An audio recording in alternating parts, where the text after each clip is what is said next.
Welcome to the second half of our day on innovation, and thank you all for being here, and thank you to the prior panelists who gave us a great broad brush of overview on some of the key structural dynamics around innovation and the innovation ecosystem.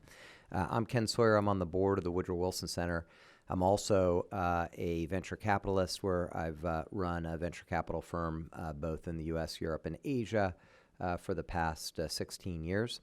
And I'm pleased to be your moderator for the group. We're going to do things a little bit differently in this session. You got some formal presentations in the last group. Since we have amongst us a number of venture capitalists, we felt we would keep this a little bit more informal despite the suits and ties. I must say, I don't think I've ever talked about venture capital wearing a suit and tie, but we are well attired on this panel today for you all, and we'll do our best, given our attire, to still be casual and comfortable in discussions of the venture capital community and ecosystems. And so the goal here, we have with us several practitioners, which is great, people that have actually been entrepreneurs and understand the creation perspective. We have a couple of investors and we have a couple of managers. And so from an overall perspective, I think you'll get each different sort of perspective from the ecosystem of venture capital. And when we talk about innovation, venture capital is obviously an important component of the innovation ecosystem and something that has been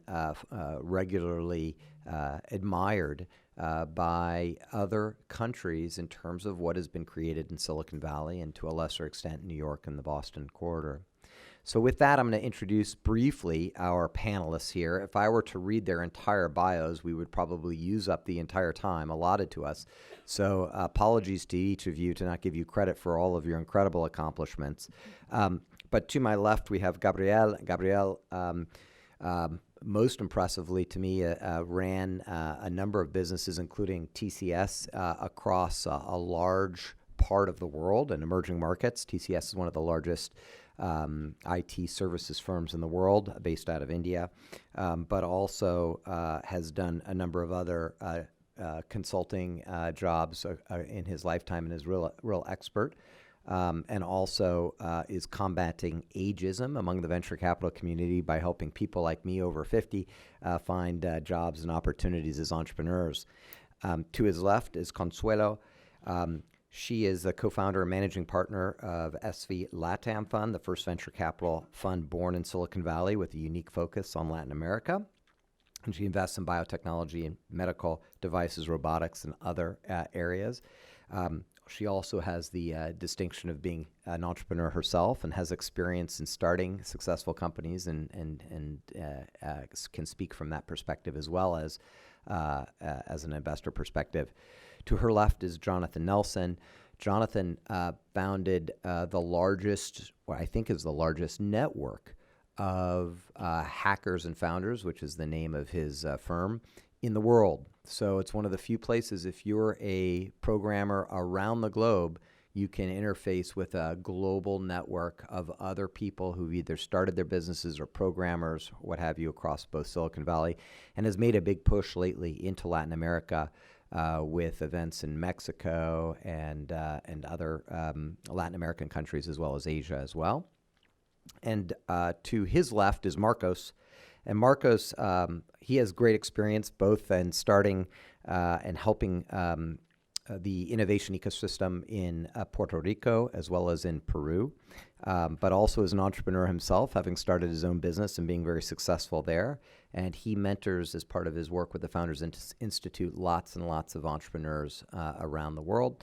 And I think with that panel, I think you've got a good perspective on the skill sets here.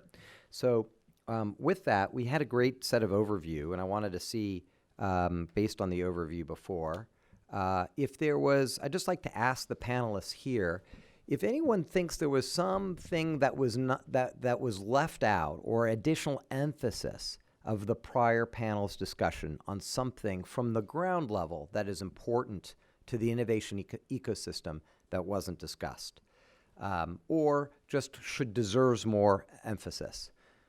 Gabriel, any thoughts there? Yes, I think that our culture is not one of taking risks. And I think that you're going to understand that when you are in the venture capital area that you're going to end up taking some risk. And I don't know, for the score is for every 10 companies we invest in, 8 fail, in my case, and 10 fail. But you're going to risk some money, and you're going to have some wins, and you're going to have some losses. And you have to take those chances if you're going to innovate. So. Yes, probably also what the panel is going to be focusing more, the venture capital in these local ecosystems, and how probably just copying the Silicon Valley venture capital model doesn't work in general in the world, and specifically in regions within Latin America. What's help me with that answer, because we hear that a lot, and we obviously understand there are cultural differences across each of the universities. What's non-obvious about the fact that it's, of course, different in Chile or Peru or one of these places than it is in Silicon Valley? It's also different in New York. It's also different in London or Berlin. What's non-obvious about the differences in some of the Latin American cultures for fostering venture capital than other places? Well, I think that in general, when we are trying to copy a model that has worked in a region that's very, very unique and specific, it's like in any other industry. If you want to be successful by copying exactly something that's working for a very unique environment, probably it's not going to work. Same thing if you wanted to create probably a local business just because you saw something somewhere else, it's not going to work.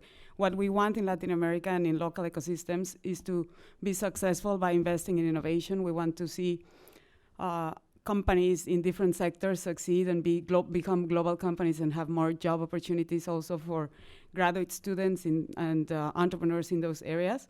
So for that purpose, how can we use the successful stories and experiences, and how can we even use the infrastructure in other regions to potentialize our opportunities, basically. Yeah. Mm-hmm.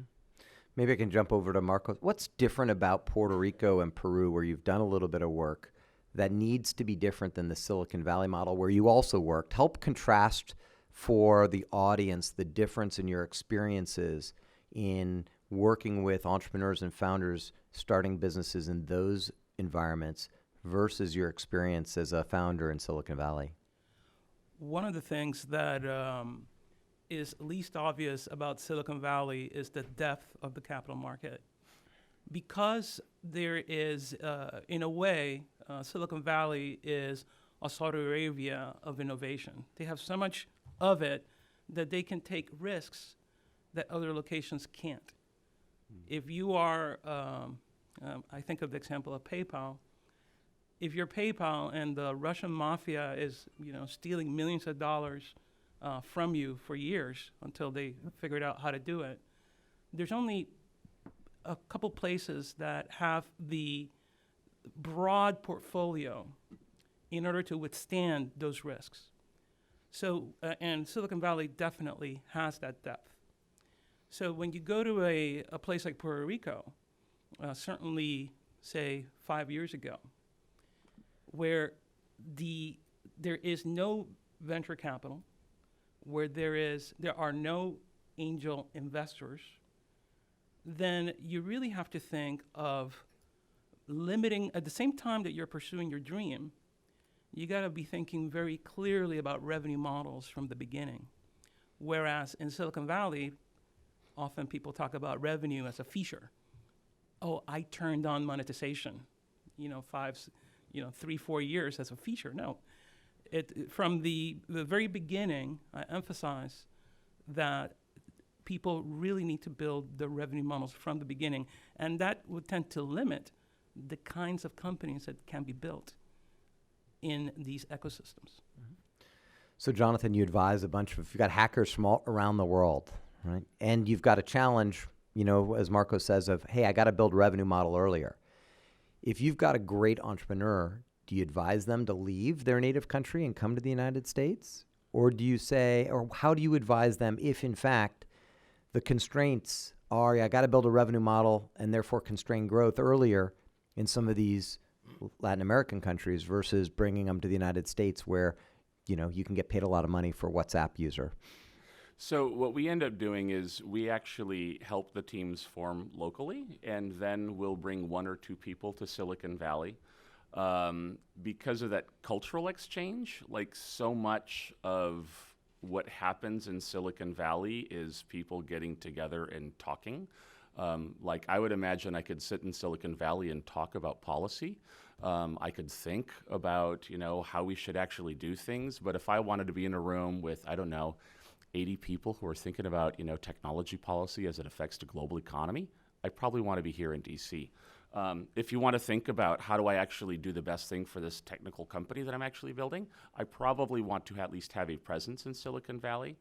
And then we also very much encourage the entrepreneurs from Latin America to think of the region instead of just I'm a Chilean entrepreneur or I'm a Colombian entrepreneur and my market is Medellin or my market is Bariloche, Argentina. I really think that we need to do a lot more work to be able to make venture-style investments work. We need to actually spread it over the whole 500 million people in the world who speak Spanish. Because one by one, the individual countries of Latin America, I think, are probably a little on the small side to support the type of returns that venture needs. But altogether, it's actually Latin America is 10% of the world's GDP. Like, that's a big market. Gabriel, can you talk a little bit about that? Obviously, you're in Uruguay, but you've worked globally across the world. And, one of the challenges is we often say, hey, the United States is very different being in Texas than in New York or DC from Seattle. Yet we think of it as a common language market. Is it fair? Is it reasonable to expect an entrepreneur to be able to tackle the languages may be the same, with exception perhaps of Brazil, of course. The language may be the same, but is it fair to think that this is a reasonable expectation that the cultural differences aren't more significant than it is between New York and Texas, and therefore the business model, the approach to marketing, the customer acquisition dynamics, the service dynamics can be unified and approach this as a common market? Well, a couple of things there. First, if you're in Uruguay, which is a small country with 2 big neighbors, bullies except on the 11 versus 11 football games, you can't match them on anything else. You have to have a very strict policy of how you're going to grow on that. So first thing, if you're in Uruguay and you start something, and I've invested in many companies, the first thing you say to the entrepreneur is, you're going to be a player in the world. Forget about Uruguay. And you got to develop. And when I started the Tata Consulting Technology Group, I said, forget the local market. You're 100% expert because that's the way you're going to grow if you're in a small country. And we have, I worked 14 years in India for an Indian company, and I was amazed that the IT industry in India called NASCOM. They stick together and they brand India as being a destination for all IT work. And then they fight among themselves like cats and dogs. But first, come to India. And we have 23 countries in Latin America, and we fight. I was in a meeting called Nearshore Americas in Silicon Valley, San Francisco, 2 weeks ago. And there was somebody from Santa Lucia, an island. I couldn't place it really, so please do not put a map here because you're going to embarrass me. But I don't know what it is. It has 135,000 people, and they claiming to be a great destination for all IT. And they were pitching to Ford and GM and come here. And so we need to get together as an industry in technology and innovation. We need to get together. We need to share more. We need to be seen as one entity. Come to Latin America. We're near shore. We're in the same area as the United States. But for that, we also have to work internally in Latin America, because if a company in Argentina or Uruguay or Peru tries to do work in Brazil and gets hit by 42% withholding taxes when you go pay an invoice, we just can't work. It's not going to work. So first we got to solve some problems that we have internally, like work permits and visas and things like that, and withholding taxes. And then let's approach the market as Latin America, and then we probably going to be very successful. Consuelo, I was wondering if you could comment a little bit on that. You're an investor, and one of my good friends, Aileen Lee, coined the term a unicorn. And One of the dynamics in the U.S. venture capital market is that 3% of all investments account for 97% of all the outcomes. As an investor in Latin America, and we also heard in the prior panel a little bit about, hey, you know, the goal of some of these entrepreneurs isn't necessarily to build a big business. Yet, as an investor looking for good returns, the dynamic probably doesn't change that much globally in terms of the few companies that are going to generate the massive amount of returns.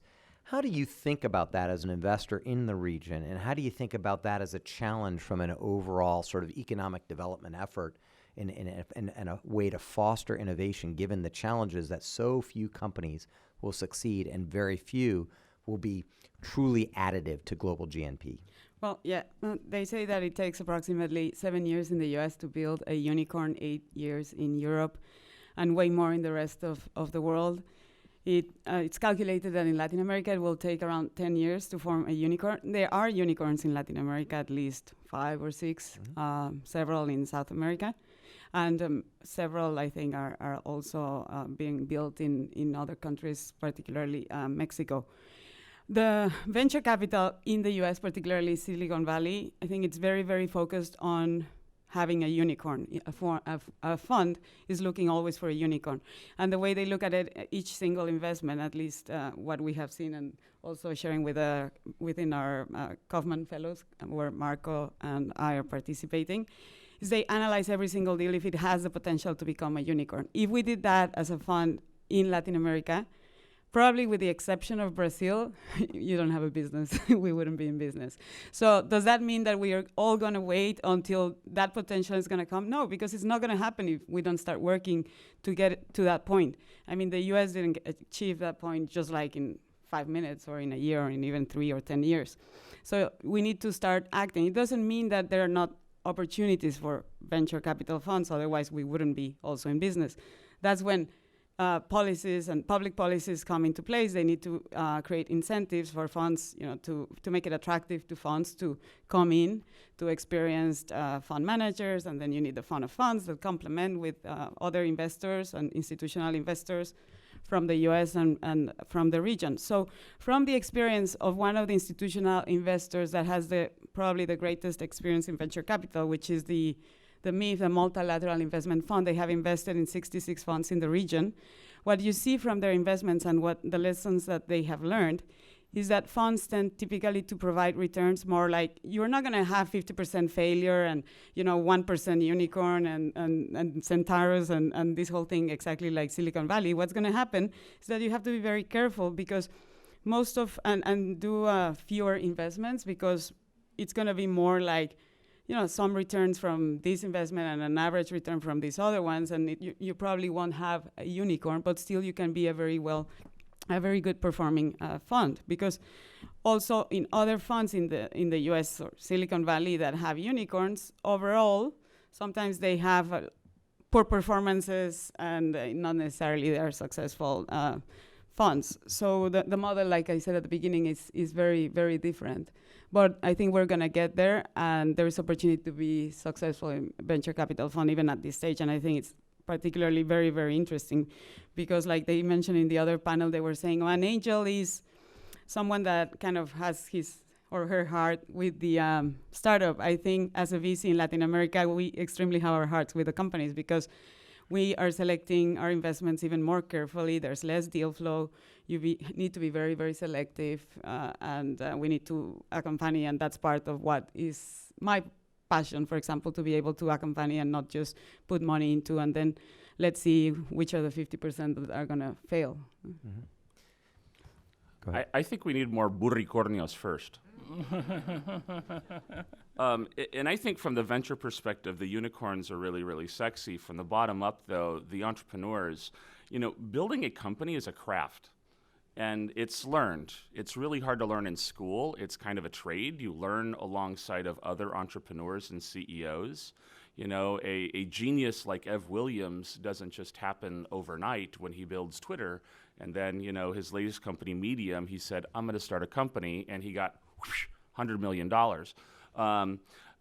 He started in Silicon Valley in 1996. He struggled and struggled and struggled and struggled. He ended up, firing all of his employees at blogger.com and crashing on a friend of mine's couch for 6 months because he couldn't afford rent.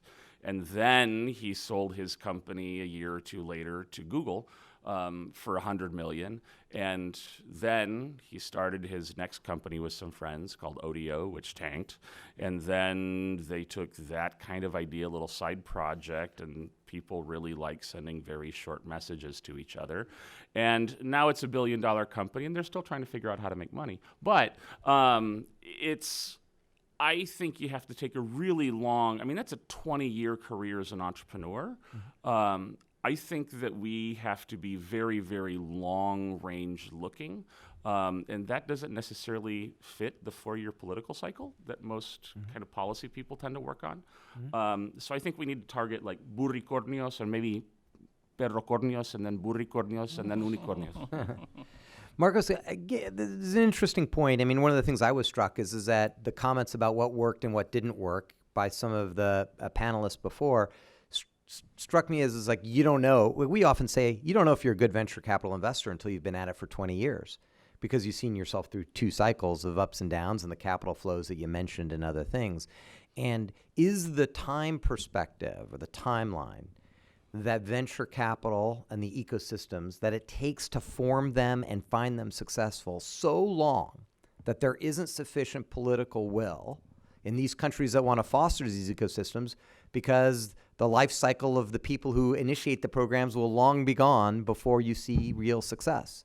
To your framing and to Jonathan's and also Consuelo's point, by the time, if it takes, even using the U.S. average, 7 years for that first generation of entrepreneurs to reach their exits, to put a little bit of money in their pocket, and have the courage to be able to back the next generation, now you're looking at 14 years. So that, and the relationships and the density of the community where once I exit, I don't want to buy a yacht. I don't want to buy a penthouse. I want to fund the next generation because of the strength of that community. That takes forever. And what I have seen most successful in the places where I've operated have been actually private foundations and individuals, what Endeavor calls the good oligarchs, that have taken it upon themselves to help this generation, even if it doesn't exactly make economic sense. In Puerto Rico, there is the Foundation for Puerto Rico. In Peru, the manifestation of that is Angel Ventures Peru, are the people that are beginning to put capital behind it. I love what Knight Foundation is doing in Miami. So it's really the nonprofits, to the point of civil society and the role of civil society. It's really been these nonprofits backed by the good oligarchs that have had the courage to take the long-term view until the next generation of the burricornios become unicornios. And it has been very little about politics. I'll point out that when you look at many of the unicorns in Latin America, they're coming from that gem of economic management that is Argentina. Is there enough money, though, with just those organizations? Is there enough money with those organizations alone to make a successful ecosystem? Or is it sort of like I've got my water faucet dripping one drop at a time, and until I actually have more, substantial amount of funding, they're just going to die because you're not going to be able to water the plant with the small drips. Help put that in perspective for innovation ecosystems. So in the beginning, money is really not the biggest factor. The biggest factor is number one, being able to strengthen that community, to build the skills, and to build the culture and the tolerance for risk. When you're looking at the startup failure rate, 90 plus percent, and from a venture perspective, the failure rate is even higher because you're really looking at a percentage of that, 10% that is worthwhile from a venture perspective. You really need to build a deep sense of community. And often that is not measured in the dozens of millions of dollars. When you look at the investments at the beginning in order to build the culture and to build the attitudes over time, it's really not a highly intensive monetary process. Gabriel, maybe you could talk a little bit about, is there tolerance for failure? If the U.S. government funds a company like Solyndra, loses $250 million, and people are up in arms, like how could the country invest in such a silly idea, so to speak, after the fact? If there's money required, can the government help, or is the failure rate so high that it's just not something is going to be tolerated by the general population to see the government dumping in $200 million into a bunch of failures that were, quote, stupid ideas? Well, the two aspects here. One is that the money for entrepreneurs seen in many of the countries in Latin America is going to the HBS and Stanford graduates who then go buy the yachts and the Mercado Libres and things like that. So that doesn't go to the class that the populist governments want them to go for the money. Then the other thing about investing, and I invested, and I think it's easier to get money when you're just starting from friends and family. Your family will put up with you even if you fail. They'll still say hello to you. But there's a lack of trust in us Latins that I'm going to give you the money, and you presented an idea on a piece of paper, and how do I know you're not going to go to the casino with the money? It's we don't share a lot, and we don't trust a lot what's going to happen to money I invest, and I think that it's again the risk taking we're talking here. You're gonna have to take some risk. You're gonna ask for the track record of the entrepreneurs, and we need to build more role models of entrepreneurs who have been successful. And that's also difficult to find. We have a few, the Galperins and people like that, but we need to find more things. And second is, as we invest, we shouldn't just look at technology, because maybe technology is better done in Silicon Valley. Maybe, I don't know. I invested in a 3-string guitar. It's called the Loog, L-O-G. That you can see, and it has been mentioned several times. It's easy for children to learn how to play guitar, and now we put an app, because children don't buy anything that doesn't have an app. I don't know if the app does anything, but they won't buy it unless they have an app with it. So there's many things that we can do in agriculture. Somebody mentioned in the last panel. There's a lot of things we can do, and maybe we shouldn't compete with Silicon Valley in trying to get to the next level of technology of something like it's going to revolutionize big data analysis or something. John, are there differences that you see among the hackers and founders that you work with in terms of their interest in the types of businesses and the types of applications, from Mexico, say, to Asia, to the other places that you see? And could you help us understand what are you seeing from the grounds up with the hundreds of thousands of engineers that come to you in terms of their interests and what they're focused on?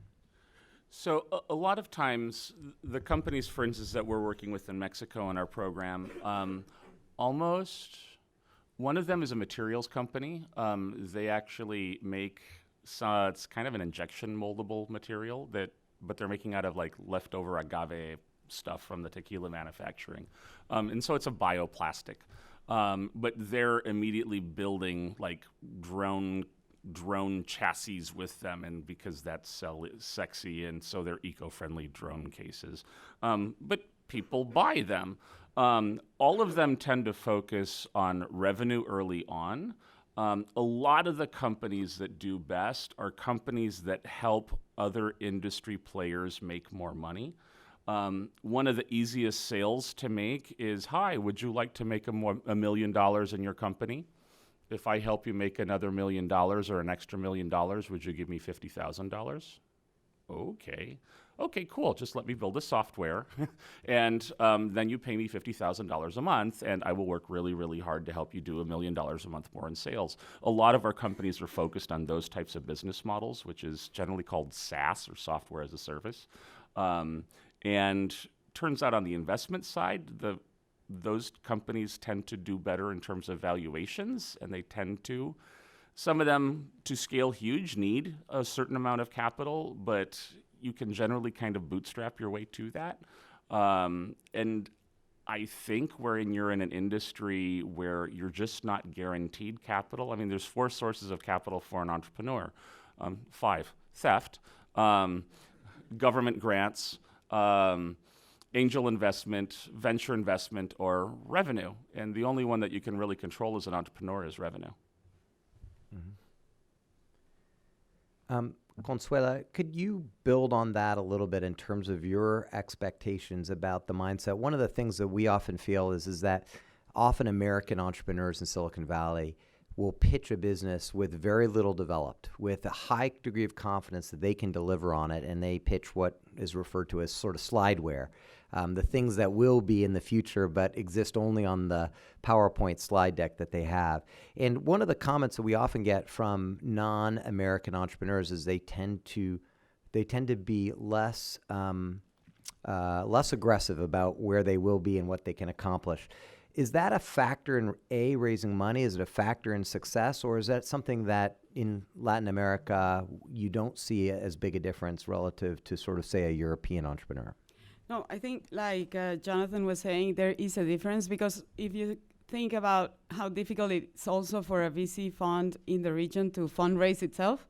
So you need to be very focused, and there's also the time frame period, and if it takes longer for a company to grow and build a market and to have a successful exit, then you cannot just invest in an entrepreneur. Like sometimes you can be in San Francisco sharing an Uber and someone says, oh, I'm an entrepreneur, I'm in this startup, so what do you do? I don't know, we're still figuring it out. And well, that's something that we cannot invest in as a fund, even if we wanted. Even if someone was brilliant, we just cannot do it. So when we have entrepreneurs in particular, it depends very much in the sector. So for example, if it's something in biotech services or anything like that, we cannot go all the way from, okay, the scientists are, they want to file for a patent with, whatever in this particular sector within a vertical within biotech. We are, for example, looking at scientist entrepreneurs that have already patented, a substance that can kill, for example, the mosquito larva that transmits dengue and Zika and all that stuff. And they're very prestigious scientists with UNESCO awards. They have international patents. They have already the product. They have already the orders for example, from the Mexican government. But they need venture capital because the angel investors cannot take them where they need to go, and they have potential to grow globally. So that one is quite further ahead in, for example, in terms of something that you wouldn't see at that stage necessarily as a condition in Silicon Valley. Great. I'm going to take a pause here and allow the audience, since I've been asking all the questions, to have some opportunity. If you don't ask enough questions, I'm going to jump back in. So hopefully there's your encouragement to speak up and ask the distinguished panelists some of your questions. Jim Sang, since this panel is focused on venture capital, Bill Janeway, who knows something about VC, at least in Silicon Valley in the old days, has argued along the lines of what Ms. Valverde has talked about, that the VC solution is very very locally specific. And he's argued, for example, that in energy and pharma, there are problems with that kind of model. More generally, I was wondering whether we can talk about other alternatives to VC-type models. For example, a year ago at the Folger Libraries, they had an exhibit on an inventor named Mr. Harrison in the 18th century, who was a very nice example of prizes working. And for example, Professor Hart talked about frugal innovation.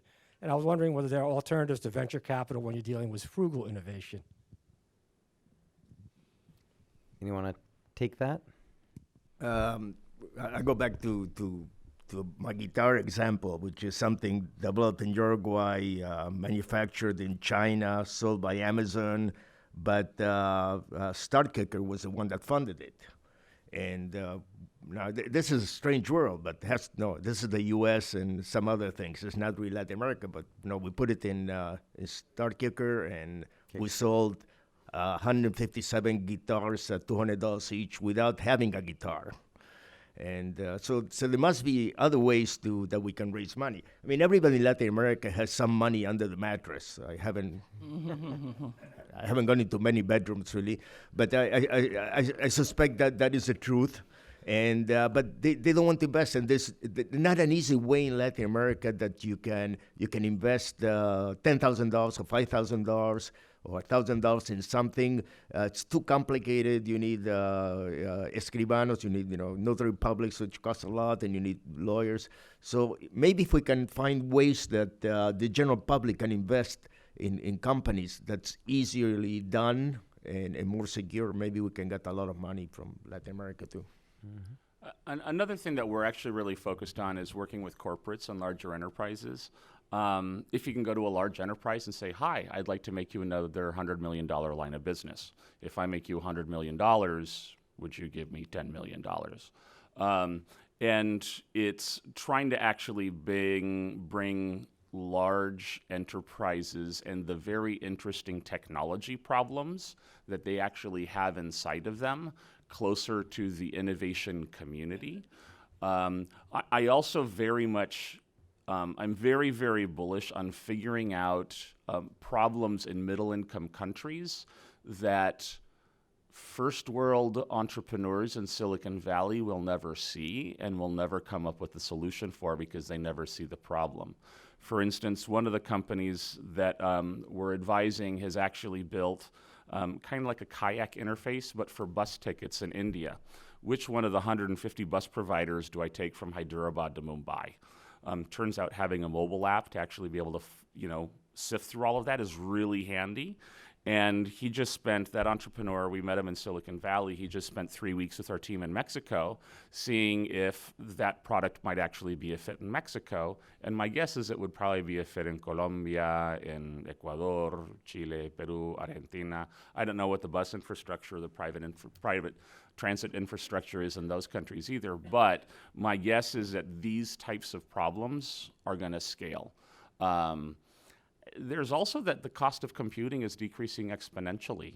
You can buy a Raspberry Pi Uno for $5. If you hook it up to a keyboard and a TV, you have a full Linux computer, and little tiny nerds can, start to learn how to code. So I think we're going to be seeing more and more of that frugal innovation coming. I'd just like to build on that. Is it your perception that the problem is startup capital, or is it venture capital? Is it the next level there? Because my perception has always been that, yes, there's always a problem with startup capital, but the bigger problems in these markets to a large extent is there isn't enough money for the Series A round, the Series B round, the Series C round, and that's causing entrepreneurs to make different decisions, and that startup capital is available. But I'd be interested in your perspective around the table. Should we be worried more about this initial seed of capital and worrying about creating X-Prize type alternatives and other types of things, or do we need to worry about sort of capital to allow these businesses to grow? Well, I think there's a need in every single stage, but definitely there is more need in Series C, D, and all that because, for example, in different countries in the region, from Argentina, Chile, Peru, Colombia, Mexico, we have had initiatives to start venture capital funds that are funding seeds and Series A, but then we're lacking funds that can go and take those companies to C, D, and other levels. And that's why I think it's also, apart from funding funds also that focus on those later stages, it's important also then to bridge to Silicon Valley and to have a good network of investors from outside the region that have also experience that they're more risk averse when they look at Latin America at the earlier stages, but when you bring a good company that has potential already at the Series C, D, or E, then they would be willing to co-invest with the local funds that have the experience in the markets. Yeah. It's important to recognize that venture is actually a very exceptional condition for a company to need. And typically, it's a rocket fuel so that something can rescale, like I say, before the empire strikes back, before the incumbents can figure out how to take the air out of the room, before Google can figure out how to stomp out Facebook. When you need to scale very fast in order to capture a very large opportunity due to a disruption in technology or society or et cetera that you are able to identify, then venture capital is highly appropriate. But that's actually a 0.1% time. And I know it takes up a lot of the press, but it shouldn't take take away from the intellectual ability of the entrepreneur to identify new ways of funding. And very recently, I saw that the Ethereum community, which is part of the Bitcoin blockchain community, was able to raise $150 million through these new blockchain mechanisms. And I have to study this some more because these are new phenomena that are becoming available to entrepreneurs that can leverage the power of technology and globalization and not necessarily restrain themselves to thinking it's got to be venture capital. Over here in the middle.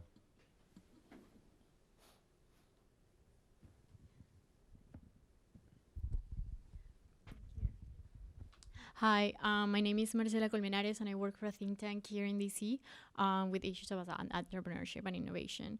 My question is, usually what I've seen in different ecosystems like Silicon Valley or the Boston area, like each of them seems to be like specialized in something. Like Boston, you see biotech, like the most predominant one. In Silicon Valley, it's not innovation about everything. It's innovation specifically in electronics, in the internet, software, startups. So my question especially for venture capitalists is, in Latin America or in different countries, do the countries have an edge, or are people investing just in everything? Because in the previous panel, Juan Carlos Navarro from the IDB, he was saying that right now, for example, maybe the upcoming thing in Latin America is going to be in the extractive industries, in agriculture, in innovations in that particular area. So are you focusing in the edge that Latin America might have, or not Latin America, but like every country might have in innovation? Or is it mostly like an experimental moment right now where you're like betting on different industries? Well, I think if you talk any of the verticals within internet and mobile, you can find opportunities and plenty of deal flow all over Latin America, in different local ecosystems.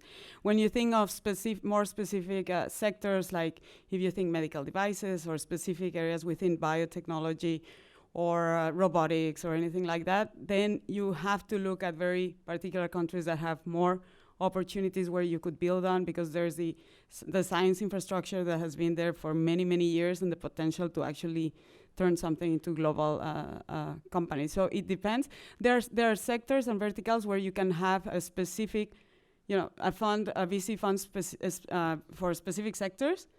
For example, even like they were saying, agribusiness, and in different countries in Latin America. But it would be almost like, I'm not going to say ridiculous, but it's very difficult to find a multi-sector VC fund in Silicon Valley unless it's like billions and billions of dollars. But for Latin American, from the experience of the institutional investors, the funds that perform better are the ones that are diversified, because higher risk, and there's not so much already the expertise in specific sectors, so you need to diversify it and build on. And with development of the ecosystems, then you can become more of an expertise. Yeah. I also think that there's, the United States ecosystem actually has a lot of problems. We always talk about how big venture capital is in Silicon Valley. Last year was a boom year. There was $50 billion raised, if I'm not mistaken. Do you know how large the lottery is in the United States? $60 billion a year industry. So the talking with entrepreneurs and asking them what kind of problems they have, if you talk to people in the life sciences industry, a bunch of them have just stopped building new molecules or thinking about building a new medical device because of the regulatory process inside the United States. If someone actually wants to develop a new molecule, I tell them to go to Israel or to Europe. If someone actually has a medical device, I generally tell them to go to Israel or to Europe. Just because the regulatory process in the United States, not that it's hard, but that it actually changes.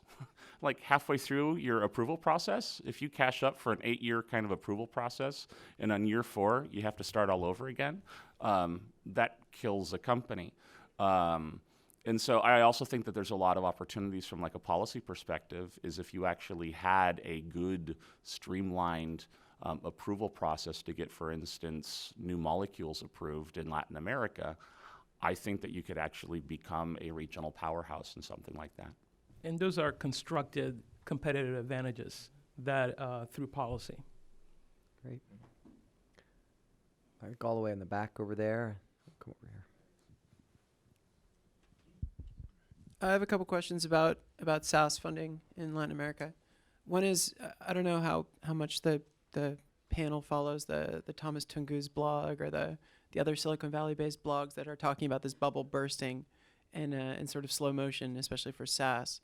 And I'm wondering if that's the same sort of slow moving train wreck as it is here in Latin America in terms of what are you investing in revenue versus potential expected revenues in several years. The other is what is the typical investment cycle for early stage companies versus, C, D, and beyond? Are you creating more funds in the Latin American space to encourage earlier stage companies with either revenue in the door or expected revenue, which seems to be the critical takeoff point, both in the U.S. and internationally? And how do you plan to address that? There were a lot of questions there. Someone want to discuss sort of the funding, the overall economic. Are you seeing the same economic? We've seen an economic decline in the United States. So I think the questioner was sort of discussing the fact that some of the companies that have a recurring revenue model have seen their valuations, even the good ones, cut in half in the U.S., both public markets and private markets. And the most famous of that is LinkedIn, whose multiple went from something like 5 to something like 2.5 as a multiple of revenues over the course of the last 6 months. And I think he's asking, to some extent, is the valuation dynamics in those types of businesses that we see happening in the U.S. with this tremendous valuation change over the past period of time, also, do you see that in region companies in the same space? Well, I don't know if you want to. No. Okay, so the valuation dynamics is, at least from our own experience, is not similar to the U.S. I mean, even in some specific sectors and verticals within, for example, internet, that entrepreneurs want to start, they obviously they all read and are familiar with Silicon Valley and investors and entrepreneurs, and they try to push the valuation. So this is happening like this, so this is, and these are my terms, and they try to copy Silicon Valley exactly, and of course, they cannot do it because it depends. If they don't have, there's not the ecosystems don't have that much capital that they can actually do that, and they are not, as so many entrepreneurs that are doing that. So it's very different. And again, it also depends on what sectors, because if you look into anything life sciences, there's so little venture capital looking into those, and more in certain countries than others in Latin America, that it's very, very difficult. Actually, when you want to turn that company into a global one, to have a very good valuation, then you need, again, to take it typically to the U.S. Yeah. I don't hear anybody complaining of high valuations of startups in Latin America. No. If you actually look, angel.co/valuations will actually give you roughly seed stage valuations on average in different regions of the world. In Mexico, for instance, they're about half of what the valuations are at seed in the United States, which is in Silicon Valley, which is 3 hours by plane. You're getting twice as much company for your money in Mexico as you would in the United States. I think I had 2 comments. First, your SaaS model, whether it's applicable or not. I think, again, things change as volatility in Latin America, in governments, in currency, and other things, and people who invest who like to see their money back in 2-3 years and not in 7 to 10 years. If you invested in beef production in Argentina, and suddenly Cristina says, no, you can't export beef. What do? You eat a lot of beef, but that's all you can do. So, they want to see their money coming first. And the second comment I have is Silicon Valley has done something very bad for Latin America. Two things. First is people who go from Latin America with a project to Silicon Valley, they know they cannot go to ask for $100,000. They got to go to ask for millions, because otherwise nobody's going to see you. Go and say, hey, can I have $100,000? Says, no, talk to my secretary, and maybe she'll have it in his pocket or her purse. So, and the second is the valuations. Latin America now, anybody who can manage an Excel sheet is going to ask you for $1 million for any idea that they have, because this is what happens in the U.S. So, we got to learn that we're in a different place in Latin America. We don't have those millions readily available. I also think that you've actually seen some really interesting effects of quantitative easing. Our organizer in Berlin actually said this, that the amount of capital that's in Berlin for technology companies right now for venture capital, it's just amazing. So what that's doing is it's sending real estate prices through the sky. A one-bedroom apartment in San Francisco is about $4,000 a month right now. And so you're seeing kind of these really very, very local hyperinflationary sort of things, and I suspect that's going to change. What's also really interesting is how China plays into this. Chairman Xi has been saying entrepreneurship is their new 5-year plan. They've set aside tons of capital to go into venture. We've had 10 Chinese funds reach out to us cold in the last 9 months saying, hi, do you guys invest in startups? Can we see them? And we're also talking to Chinese funds of funds about investing in Silicon Valley, because while LinkedIn, is it a PE ratio? Is 2.5 right now for LinkedIn? Multiple revenues. Multiple revenues. I think, if I'm not mistaken, on the public traded markets in China, the PE ratio is about 30 to 50. In the United States, it's about 15. So a Chinese company can actually acquire a U.S. company and do very, very well on the stock market. So I think there's going to be more acquisitions from China to the United States.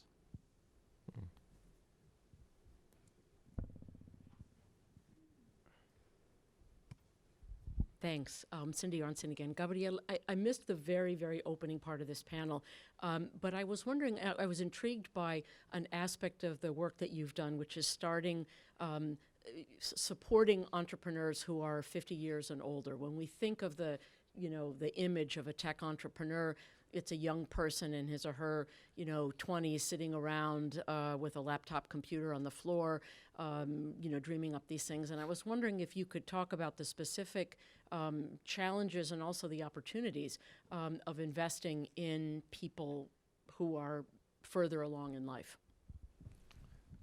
I like that expression, further along in life. I'll adapt it rather than the adult age or something like that.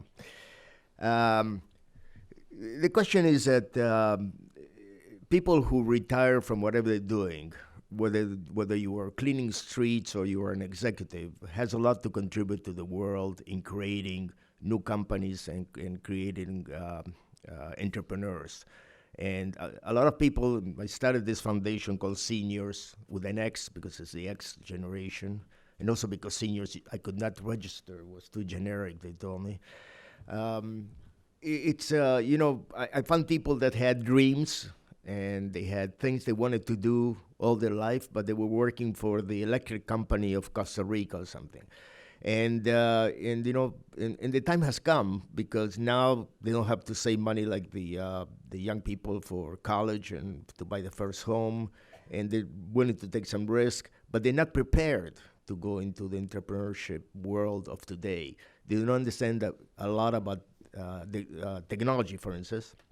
We have to train them in what's possible and not possible today with technology. You have to teach them how to go from an idea to a project, and how to go from a project to a product. You got to teach them about governance, about accounting, about partnerships. There's a lot they have to learn, and so we have designed all kinds of courses for for people who want to be entrepreneurs after the age of 50. We have created some 30 companies in Uruguay in 4 years. Actually, 32, 2 failed. But we have 30 companies who have created a lot of employment. And it's a model that I think in Latin America is very much needed. The projection is in Latin America by 2050, 26% of the people will be over 60. I'm not even talking about 50. In places like Argentina and Uruguay today, they are about 25% of people over 50. So it's a big market. It's a big opportunity for people who are going to live now to 85 or 90, depending how much tequila you drink. And they retire at 60 and they have 25 years of productive life to create employment and to be entrepreneurs. We're here. Hi, Gerardo Torres. I'm just curious about Cuba, so I wanted to know if you have invested in Cuba, what are entrepreneurs in Cuba thinking and doing, and what is your prediction about Cuba? Can Cuba become the next innovation center in the region, maybe, because it's like a laboratory now where we have to explore. So I just wanted to know if you can share your impressions on Cuba.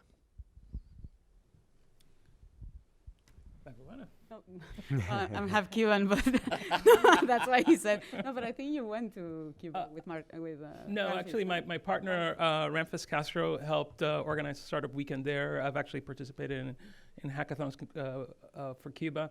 It's going to be the strength of Cuba is the education and the intellectual capacity and the sense of national pride.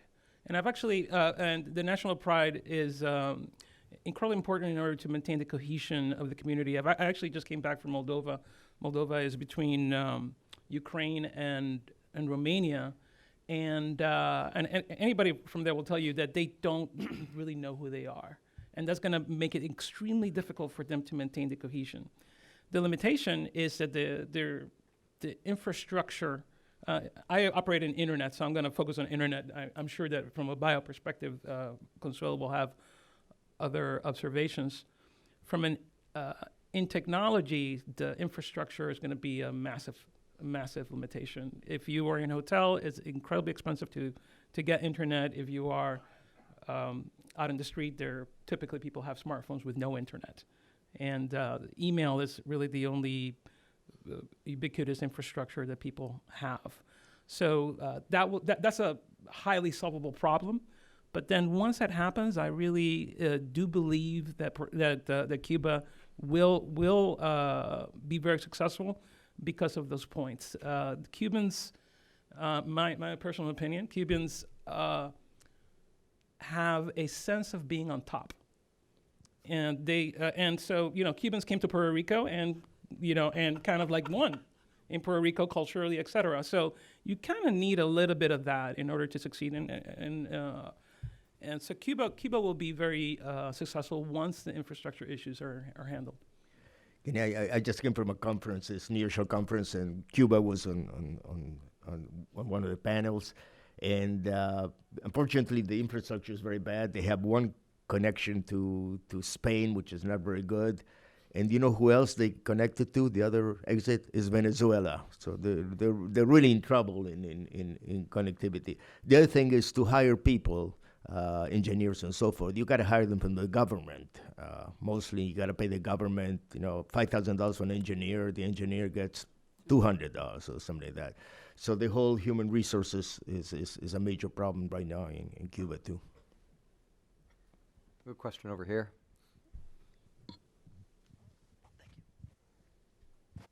Hello, David Feltzad. I'm actually an entrepreneur living out in Colombia, actually working in bus ticketing software. So, Mr. Nelson, please tell the Indian people that the market is terrible and they should stay over there, especially if it's Red Bus. I've been on the ground kind of in Colombia. I'm from the United States, but I've been living in Medellin. And the one thing, everywhere in the world there's problems, of course. So I don't want to say it's bad, but in Latin America in general, there's a lot of different problems, and I'm experiencing some of them. Some is regulation. Starting a business in Colombia is very costly for the average person, takes a lot of time. For me to even accept a wire transfer, I have to do it in person. I'm not even allowed to go it over the phone or in computer. So I travel a lot that I have to do power of attorney to someone to go accept a wire from my own company. So there's lots of things that are issues. Personally, I think the payments system in Latin America is disastrous, and that's really what's holding a lot of it back. Because if you try to expand from Uruguay or to Peru or anywhere, you have to deal with the local payments. People usually don't have credit card; they use bank transfers. So to scale regionally is very difficult when you're talking about a core principle like payments, which is where revenue comes from. So me personally, I think payments is the biggest issue. I'm just curious on the panel, from your own experience, what do you really think needs to be solved to really get Latin America like to the next level, to be able to really scale? What would you like to see accomplished first? Well, I think like you're mentioning, there are opportunities. I mean, there's a role that the local and federal governments need to do to deregulate all the markets and to make it easier for entrepreneurs and for investors and deregulate basically the economies. On the other hand, also entrepreneurs can focus in all those things that you're mentioning because there are tons of opportunities there. Corruption also leads to tons of opportunities for entrepreneurship, solving problems. The markets are huge. The problem is when when as an entrepreneur you are inspired with the Silicon Valley, the Mike Zuckerberg, the the Instagram stories, and you want to do something like that. And sometimes we look at deal flow that seriously we have so many huge problems in Latin America and in other that are very similar to other emerging markets in Southeast Asia and all that. And you're focusing on how to perfectionate a selfie. I'm like, this is not San Francisco. So I think there are many, many opportunities there, both for the public and the private sectors. Yeah. Sorry, go ahead, John. I think payment infrastructure is actually pretty huge. Company I'm advising, Conecta, they're actually on track to be doing about 15% of all the e-commerce payments in Mexico.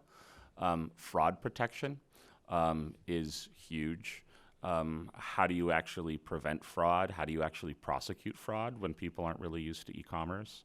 How do you actually do business cross-border? How do you move cash cross-border? How do you travel easily cross-border from country to country to country? A lot of those things, how do you actually structure investment deals?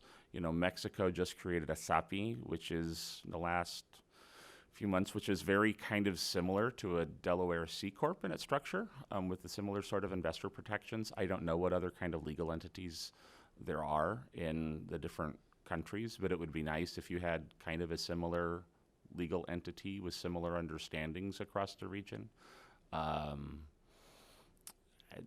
Those are kind of the few things off the top of my head. Time for one or two more. All the way in the back, we have two people with their hands up. James Philp, U.S. Department of Commerce. My question is whether the panel believes that there are trends in laws or the implementation of laws that need to be addressed in Latin America in order to facilitate innovation. This panel and the last one have mentioned intellectual property rights, judicial training, tax law. You just mentioned corruption, regulatory niches. But what about lending law, company registration, e-commerce law, insolvency law? Are there any trends that need to be addressed either in particular countries or across the board? Well, I can speak particularly for Mexico. There are changes that need to be done. For example, in also companies to dissolve a company in Mexico, it's extremely complicated. The tax law, dividends, even for SAPIs that Jonathan was mentioning, very complicated. I mean, there are still many things. I mean, I know the government has been working a lot in making it easier for entrepreneurs to start a company, but it is a pain, and also with the with all the the money laundering policies and regulations have impacted a lot entrepreneurship. For opening a bank account in Mexico, it's such a pain. Even for us as a fund, it took us probably 2 or 3 months to be able to open a bank account. So for entrepreneurs, it can be so hard. The bank has to physically, someone from the bank go and take a photo of your office of the local business. So you need to have an office first, and that person sometimes, if the bank is very big and they don't have enough people taking photos or whatever, they say, oh, you need to wait for 30 days, 35 days. So all those things that before it was way easier to open a bank account, now it's very, very hard. So there's a lot of work. Like, how do you deal with corruption, money laundering, and at the same time don't hurt innovation and entrepreneurship? I think that every government I know, I invested in Colombia recently, and every government I know is working on a single window and some way to make this more efficient, and they're working on, they're gonna get there. But my experience last year, I went to India, and then I had to sell some shares that I had and open a bank account. I had to sign 35 times, I don't know how many forms in a 2-hour period to do that. And nevertheless, the Indian community, they're very good entrepreneurs, and there are zillions of companies they open. So I think a good entrepreneur is not going to stop because it's difficult to open a bank account, although I know it's very difficult to open a bank account in Latin America. But those are, I think, the minor problems that we need to face. I mean, the governments, we're not going to change the laws very quickly. It's going to take some time, and we're going to work with whatever lemons we're given. Do we have time for one final question? Well, Juan Carlos Navarro, I was in the previous panel. The issue of market share in Latin America, or market size rather, was mentioned as a constraint probably for the development of venture capital or things related to what we are discussing. And I just wanted to share with the audience that there is, in this latest trade alliance, the Pacific Alliance, the latest trade pact that involves directly Chile, Peru, Colombia, and Mexico, for the first time, the alliance has incorporated the initiative of dealing with a working group for innovation.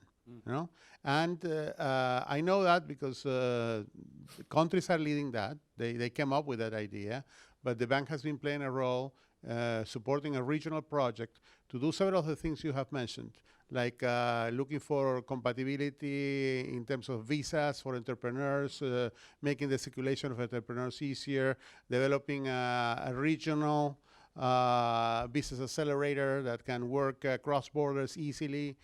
Things like that are in the process, in the making. So then my question would be for you, would you think that some of your funds or the world in which you handle your businesses would react positively to a movement in that direction?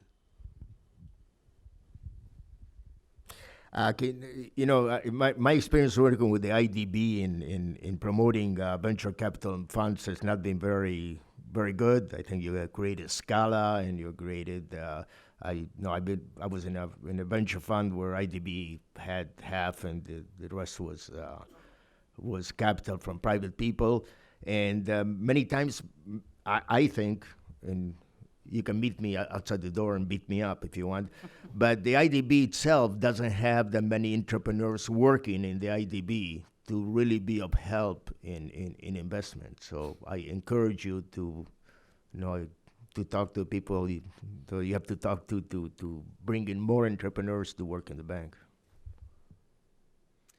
Great. Well, with that, we'll wrap up. Thanks very much to the great set of panelists, both in this panel and the prior panel, and to Cindy and the rest, and Vero and the rest of the team at the Wilson Center Latin America program. And appreciate all of your attendance and excellent questions. Thanks so much.